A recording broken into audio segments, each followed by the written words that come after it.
Білім бұл мылтықсыз майданның қаруы, өмір сүрудің құралы. Ғалымдар білімге осындай бір анықтама берген.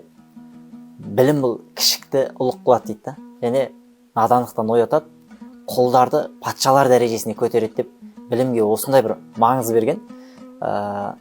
Джек Лондонның айтатыны бар, мен кітап оқу арқылы өзімнің кейбір істерімнің дұрыс емес екенін түсіндім дейді. Яғни бұл білім бізге ақ пен қараны ажыратуға көмектеседі екен. Өзіндік пікір, өзіндік ұстаным қалыптастырады екен. Қазір қоғамда кім не айтса соған еріп кететіндер көп қой.